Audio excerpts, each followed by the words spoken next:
જય અંબે માત કી જય બોલાવી, પણ જેના પ્રાંગણમાં આપણે બેઠા છીએ, બોલો શ્રી ખોડિયાર માત કી। અને માતા કહીએ ત્યારે એક સુંદર સહજ એવી બધાને પોતપોતાની માતા બહુ યાદ આવી જાય, જેનો પ્રેમ નિર્મળ હોય, નિસ્વાર્થ હોય, એને આપણે માતા કહીએ। અને એટલે જ સ્ત્રીને मातृशक्ति कहवाई है। तो सबसे पहले मुझे लगता है कि यहाँ सभी गुजराती नहीं है और सभी मराठी भी नहीं है, तो हमें ऐसे समय हिंदी ही चूज करना पड़ता है। मंच पे मेरे सभी प्यारे साथियों और सामने मेरे सभी माताएं बहनें और सभी भाइयों और बहनों बच्चों, आज इस प्रांगण में जब हमने खोडियार माता की जय कहा है और इस प्रांगण में सबसे पहले हिंदवी स्वराज्य के संस्थापक छत्रपति शिवाजी को वंदन करते हुए, मातृशक्ति कभी भी माता को नहीं भूलती, जिजाऊ माता को नमन करते हुए, बाबा साहेब आंबेडकर जी को याद करके नमन करते हुए, स्वतंत्र वीर सावरकर जी को याद करके नमन करते हुए, महाराणा प्रताप के शौर्य गाथा को याद करते हुए आप सभी को बहुत बहुत शुभेच्छा देती हूँ।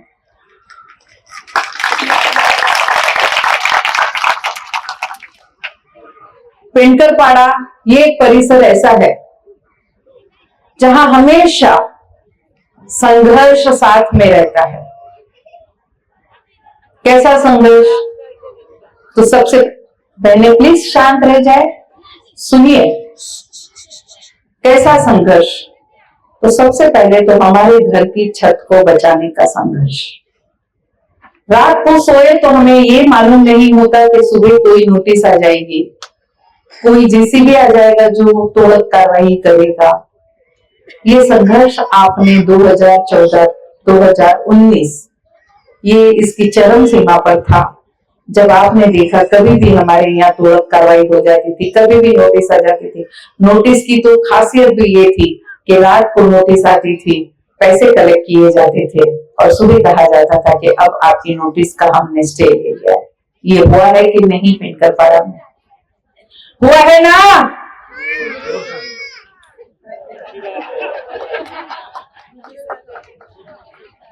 और स्पेशली गुजराती चाल, बार बार की नोटिस, बार बार का डर, बार बार का भय कि कल हमारी छत रहेगी कि नहीं, ये भय हमने हमेशा से इस साए में ही हमने इतने साल निकाले हैं। लेकिन शांति के 5 साल कब आए? शांति के ये 5 साल थे आपके 2019 से 2024। गए 5 साल में आप याद कीजिए कि कभी कोई नोटिस आई? कभी कोई तोड़क कार्रवाई यहाँ पूरे परिसर में हुई? तो आपको अब सोचना है कि अगले 5 साल आपको शांति के चाहिए या भय के चाहिए? शांति के। और एक बहुत बड़ा महत्व का प्रश्न है यहाँ की दफन भूमि। यहाँ की दफन भूमि के लिए कुछ आंदोलन हुए, हमारे बच्चे, उन पे एफआईआर हुई। मैं पूछना चाहती हूं कि कल रातों रात वहां कुछ मिट्टी डाली गई, कहीं पूछा है आपने कि रात को कॉरपोरेशन, किसी कॉरपोरेशन काम करती है? ये जो मिट्टी डाली गई वो कौन सी मिट्टी डाली गई, किसके यहां से डाली गई, ये पूछा आपने? तो मैं आपको बताना चाहती हूं कि जो सब स्मशान भूमि का टीडीआर भी खा गए हो, बिल्कुल डिस्टर्ब ना हो। इन लोगों का काम ही है अच्छे कामों में विघ्न डालना। तो आपको पता है ना, पुराने जमाने में जब संत यज्ञ करने बैठते थे तब कौन आके हड्डियां डालता था? फिर आप विचलित क्यों होते हैं? हड्डियां तो आएगी ना। गीता जैन जैसी हो, हमारी नेता कैसी हो, गीता जैन जैसी हो, गीता जैन मैडम आगे बढ़ो, हम तुम्हारे साथ हैं, गीता जैन मैडम आगे बढ़ो, हम तुम्हारे साथ हैं, गीता जैन मैडम आगे बढ़ो, हम तुम्हारे साथ हैं, हम तुम्हारे साथ हैं। चलिए, अब वो चले गए, हड्डियां डाल के थोड़ा सा प्रयत्न करके अब वापस निकल गए। आएंगे वापस 5-10 मिनट में, वापस हड्डियां डालने आएंगे, कोई प्रॉब्लम नहीं है। तो दफन भूमि की बात में कर रहे थे। मुझे मालूम पड़ा कल यहाँ सभा थी, उसके पहले पहले सीधा मिट्टी डाला गया। किसी ने ये जानने का प्रयत्न किया कि ये मिट्टी कहां से आई? तो ये मिट्टी उनके यहां से रातों रात ये बताने आई, आपका विश्वास जीतने आई कि अब यहाँ दफन भूमि नहीं होगी। मुझे ये बताइए कि कुछ मिट्टी डालने से दफन भूमि कैंसिल होती है क्या? तो दफन भूमि ऐसे कैंसिल नहीं होती। उस दफन भूमि को बचाने के लिए यहाँ के स्थानिक लोगों ने इतने आंदोलन किए थे। मैंने कहा ना, कुछ बच्चों पे अभी भी FIR हुई है, क्योंकि यहां दफन भूमि ना हो, ये स्थानिकों की इच्छा है और स्थानिक यहां दफन भूमि नहीं चाहते और हम सब उसके साथ हैं। उस समय सबसे पहले तो आपको बता दूं कि नया DP बन रहा है, तो हमारे पास ये मौका होता है कि नए DP में से हमें कुछ कैंसिल करना है आरक्षण या कुछ नया डलवाना है तो हम वो कर सकते हैं। लेकिन जिनकी नीयत सिर्फ दिखावा करने की है वो मिट्टी डालते हैं।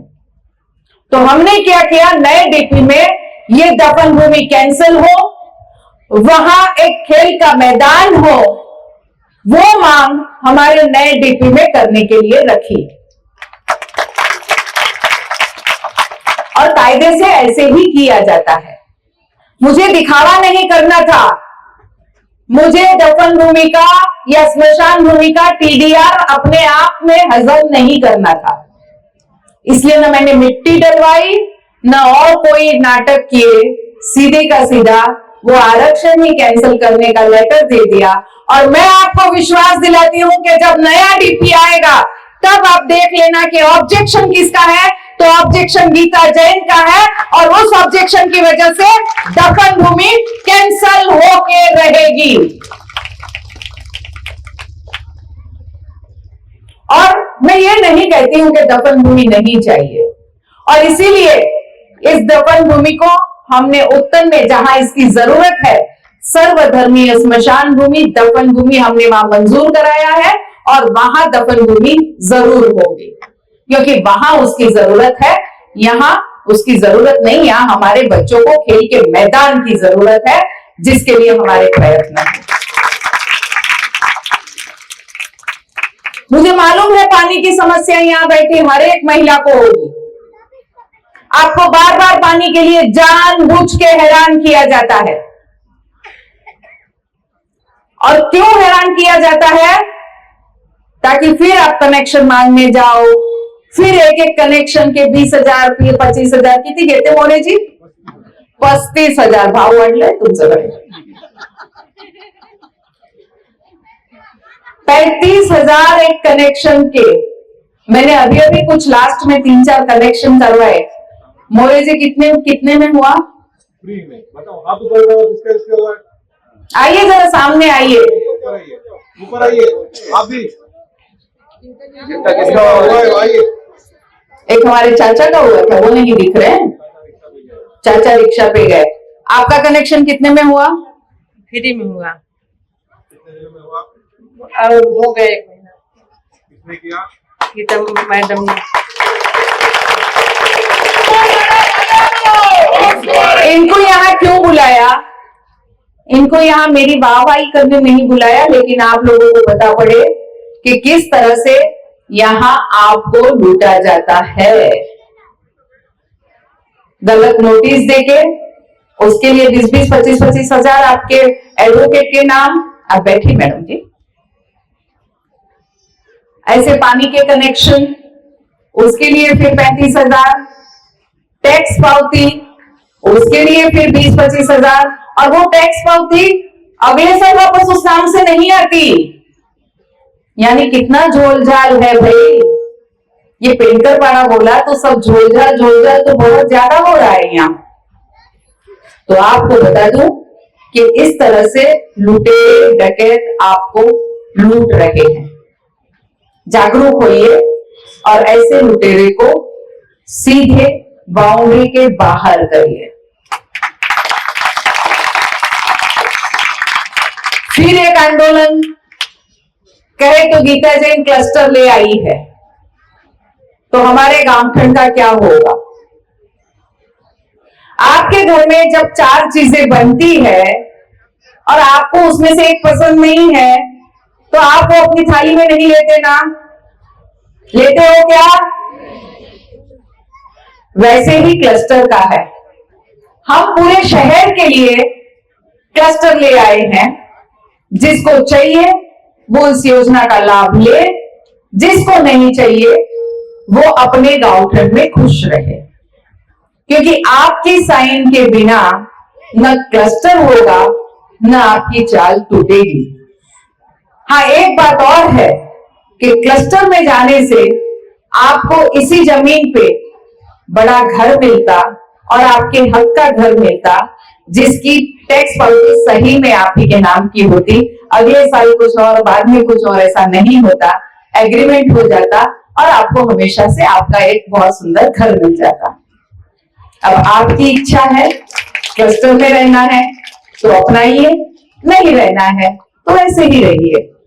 अपनी अपनी चॉइस है। उसके लिए ये कहने की जरूरत नहीं है कि यहां आपकी जमीन हड़पने के लिए गीता जी क्लस्टर लाई है, बल्कि जमीन कौन हड़प रहा है ये मैं आपको बताती हूं। आपने देखा होगा, ये आपकी गली के बाहर जाओ तो सभी जमीनें हड़प के क्या बनाया गया है? किसने हड़पी है? तो 2014 से ये सब आपकी एनक्रोचमेंट 2014 से 2019 के बीच में हुई है या नहीं हुई है? तो ये हड़पने का काम 2014 से 2019 के बीच में हुआ है। और कौन थे तब एमएलए? चोर है वो, चोर है। लुटारू भी है, चोर भी है, सब कुछ है। तो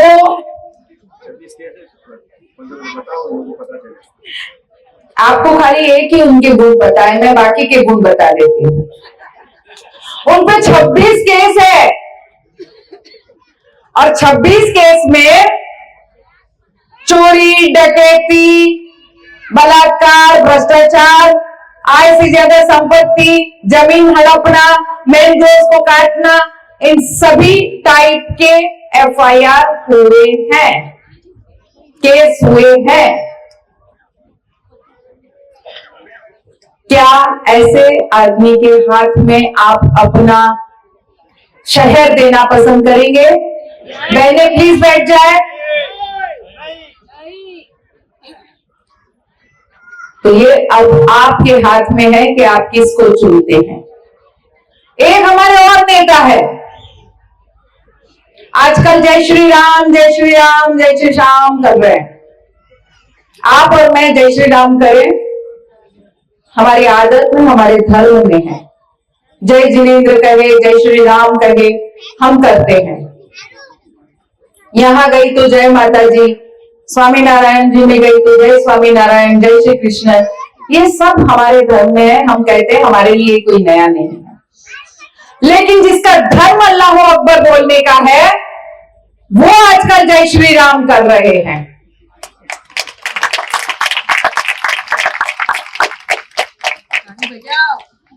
तो मैं ये पूछना चाहती हूं मेरे उन नया नगर वाले भाइयों पे जिन्होंने धर्म, सनातन धर्म का अपमान किया था, जिन्होंने हमारी ध्वजा को नीचे फेंका था, जिन्होंने उस पर थूका था, जिन्होंने उसको लात मारी थी, उस समय ये नेता क्यों नहीं नीचे उतरे उस झंडे को, उस ध्वजा को बचाने के लिए? तब वो कहां थे? और आज आपको इलेक्शन के समय हमारे राम जी की याद आ रही है, क्यों नहीं? अल्लाह अकबर। क्योंकि उन्हें राम जी पे प्रेम नहीं है, उन्हें राम जी के नाम पे आए हुए वोटों पे प्रेम है। और अगर सही में उनसे प्रेम है, सही में वो भगवा झंडा फहरा रहे हैं, सही में वो सनातनी बनना चाहते हैं, तो मैं उन बिरादरी के सभी को बोलना चाहती हूं कि आपके नेता का अनुकरण आप भी कीजिए, सभी भगवा फहराइए। हम बहुत खुश हो जाएंगे जब हमारा मीरा भाईंदर शहर भगवामय हो जाएगा और सभी का धर्म एक ही रहेगा, सनातन धर्म। और कम से कम उनको ये तो सिखाएगा हमारा धर्म कि धर्म का सम्मान, धर्म पे गर्व कैसे किया जाता है। तो एक है जो नकली हिंदू बने हैं, एक है जो जन्म से तो हिंदू है लेकिन चाहते यहाँ दफन भूमि बनाना है, लेकिन चाहते यहाँ बालिशा पीर बनाना है। वो नाम भी ऐसे ऐसे पसंद करके चौक को देते हैं कि उनके हिंदू होने पर मुझे संदेह होने लगा है। टीपू सुल्तान 26 मंदिर तोड़े हैं, तो वो भी नकली हो गए। तो असली तो आपके पास सिर्फ एक है, आपकी हिंदू शेरनी, असली सनातनी। जो भी है, हिंदू हूं, जैन हूं, लेकिन मुझे अपने धर्म पे गर्व है। मैं नकली शो नहीं करती, नकली नाम भी नहीं लेती। जय श्री राम, जय जय श्री राम।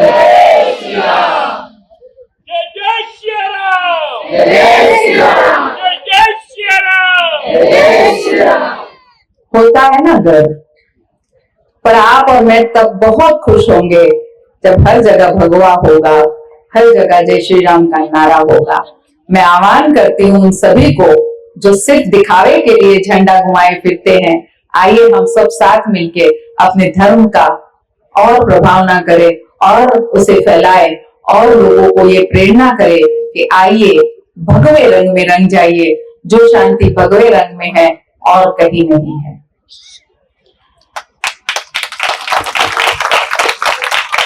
तो ये थी पेंकर पाड़ा की बातें। जो बातें मैंने आपको बताई, आपको अगर आपका पेंकर पाड़ा बचाना है, आपकी जमीनों को बचाना है, आपके घर की छत को बचाना है, तो सोच समझ के निर्णय लीजिएगा। अब एक बात और कही जा रही है कि बटेंगे तो कटेंगे। हमारे यहाँ तो कुछ अलग ही है, अगर हम बट गए तो हमें लूट लिया जाएगा, बटेंगे तो लूटेंगे। तो बता दीजिए सबने मिलके एक ही कि हम सिर्फ असली को चुनेंगे। हम न बटेंगे, न कटेंगे, न लूटेंगे। सिर्फ और सिर्फ जब हम गीता जैन को चुनेंगे, 2019 में भी हम 3 थे, आप सब एक हो गए। आप सबने मिलकर गीता जैन को चुना और इसका परिणाम ये है कि 5 साल अमन और चैन हमारे शहर में था।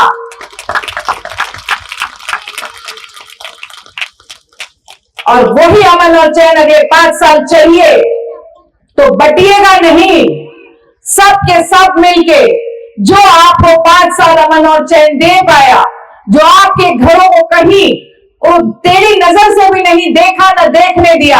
आप ही के एरिया में पेंटर पाड़ा में किसी का घर टूट रहा था तो मैंने आके उस अधिकारी को थप्पड़ जड़ दिया था।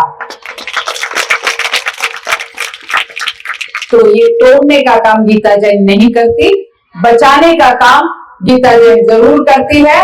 और इसीलिए बचाने वाले के साथ रहिए, सब के सब एक साथ एक होके जब गीता जैन को वोट करेंगे तभी आपका पेंटर पाड़ा एकदम सुरक्षित रह पाएगा।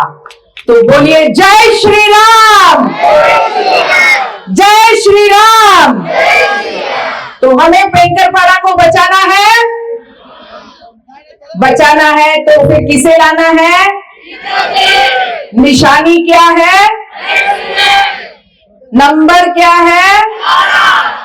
तो फिर बजा दे 12, मारिए चौके और छक्के और बजा दीजिए 12, ताकि हम वो स्वर्णिम मीरा भाईंदर और पेंकरपाड़ा बना सके, जिसकी हर पेंकरपाड़ा वालों ने कल्पना की थी। यहाँ गुंडागर्दी नहीं चलेगी। अच्छा, आज पानी नहीं आया, ऐसा मेरे कान में पड़ा, पानी नहीं आया 3 दिन, पर कहीं एक बाजू में तो आया है ना? आया है ना? अब आपको सोचना है कि आपको जानबूझ के जो प्यासा रख रहा है, आपको गुंडागर्दी कर रहा है, आपकी बहन बेटियों की सलामती की चिंता अगर आपको नहीं करनी है, तो यहाँ बहुत सारी गुंडागर्दी वैसे भी है। कहीं गए तो बुला के डांटना, कहीं खड़े रह गए, कहीं बैठ गए तो बुला के डांटना, उसके घर में फोन करके। मैंने एक फोन भी सुना है, अभी एक फोन का रिकॉर्डिंग सुना है, सिर्फ एक नाम ले लिया तो ऐसे छन छन छन बच के इतनी धमकी दे दी। आप कैसे जी लेते हो इतने भय में? इस भय को हटाइए, इस भय को फेंकिए हटा के, और सामने होके कहिए हम नहीं डरने वाले किसी से, जो होता है कर लो, क्योंकि हमारे साथ हमारी शेरनी खड़ी है। तो आपको फिर एक बार दिल से कहती हूँ, बिल्कुल डरिए मत, बटिए मत, सभी एक होके जब गीता जैन को वोट करेंगे तो कोई कारण नहीं है कोई तीसरा आएगा, कोई कारण नहीं है कि कोई तीसरा आए। बस यही कहती हूँ कि बेखौफ होके इस शस्त्र को आजमाइए, मतदान कीजिए, सुयोग्य व्यक्ति को मतदान कीजिए, क्योंकि दान हमेशा सुयोग्य व्यक्ति को होता है। 12 नंबर बैट्समैन निशानी। जय हिंद।